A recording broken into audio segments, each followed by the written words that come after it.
کبھی آپ نے غور سے کنویں کو دیکھا ہو کسی گاؤں میں یا کہیں اور؟ تو جب تک لوگ اس میں سے پانی نکالتے رہتے ہیں تو اس میں پانی آتا رہتا ہے، لیکن اگر آپ نے غور کیا ہو کہ جب لوگ اس میں سے پانی نکالنا چھوڑ دیتے ہیں یا وہ کچھ عرصے کے لیے استعمال میں نہیں ہوتا تو وہ پانی خشک ہونا شروع ہو جاتا ہے اور وہ آہستہ آہستہ نیچے چلا جاتا ہے اور وہ کنواں خشک ہو جاتا ہے۔ یہی حال آپ نے کبھی غور کیا ہو کہ آپ جب تک لوگ زمین میں سے کھیتی لیتے رہتے ہیں، یعنی ابھی پہلے 2 فصلیں لیتے تھے، ابھی سائنس ترقی کر گئی یا 4 فصلیں بھی لے لیتے ہیں ایک سال میں، تو جب تک لوگ اس میں کاشتکاری کرتے رہتے ہیں تو زمین جو ہے نا فصل دیتی رہتی ہے، اور حالانکہ زمین کا زور لگ رہا ہوتا ہے، اس کی انرجی یوز ہو رہی ہوتی ہے، تو لیکن اس میں فصل اگتی رہتی ہے۔ لیکن جب آپ اس کو کافی عرصہ یا کچھ 1 سیزن 2 سیزن کے لیے خالی چھوڑ دیتے ہیں 2 سال کے لیے، تو وہ ایسا ایسا بنجر ہونا شروع ہو جاتی ہے، اس میں سیم آنا شروع ہو جاتی ہے اور وہ کاشت کے قابل نہیں رہتی۔ یعنی دیکھیں نا، یہ تو ہونا تو اس طرح چاہیے تھا کہ میتھ کا اصول جب تک چیز استعمال میں رہتی ہے تو وہ کم ہوتی جاتی ہے، اسی طرح 2 + 2 4 ہی ہوتے ہیں۔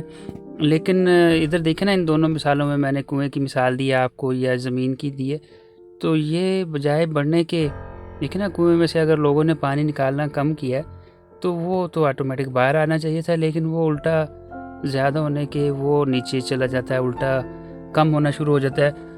یہی مثال آپ کی فصلوں کی زمین کی پیداوار کی ہے کہ جب تک لوگ اس میں سے، حالانکہ اس کی انرجی لگ رہی تھی زمین کی، وہ اس میں سے فصل لے رہے ہیں تو وہ دیتی جا رہی ہے، لیکن جب اس کو استعمال کرنا کم کیا تو وہ الٹا کم ہونا شروع ہو گئی ہے۔ تو اس میں قدرت نے آپ کو کچھ سکھانے کی کوشش کی ہے۔ اس میں آپ کے لیے کیا سبق ہے، یہ آپ اس میں غور کریں تو آپ نے سنا ہوگا کہ صدقہ دینے سے مال بڑھ جاتا ہے۔ تو یہ مثالیں آپ کو سمجھنے میں مدد دیتی ہیں کہ کس طرح، دیکھیں یہ تو ویسے تو آپ کو سمجھ نہیں آ سکتی کہ دیکھیں آپ نے صدقہ دیا، یعنی آپ کے پاس 1000 روپیہ تھا، آپ نے کچھ اس میں سے 100 روپے صدقہ کر دیا، تو وہ تو آپ کے پاس اصولوں تو زیادہ ہونا چاہیے تھا اس آیت یا حدیث کے مطابق، لیکن وہ کم ہو گئے، یعنی آپ کی گنتی میں وہ 900 روپے رہ گئے، 1000 سے کم ہو گئے۔ لیکن یہ صدقہ کی مثال آپ اس سے سمجھ سکتے ہیں کہ وہ کس طرح کم ہو جاتا ہے اور کس طرح وہ بڑھتا جاتا ہے۔ اس کی جب تک کنویں سے یا زمین سے لوگوں کو، اللہ کی مخلوق کو فائدہ ہوتا رہتا ہے،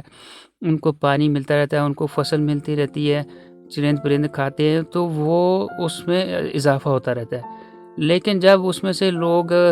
اپنا پانی نکالنا چھوڑ دیتے ہیں یا لوگوں کو، اس مخلوق کو فائدہ کم ہونا شروع ہو جاتا ہے، تو وہ بھی کم ہونا شروع ہو جاتا ہے پانی، اور اسی طرح زمین کی پیداوار بھی، اور زمین بنجر ہونا شروع ہو جاتی ہے۔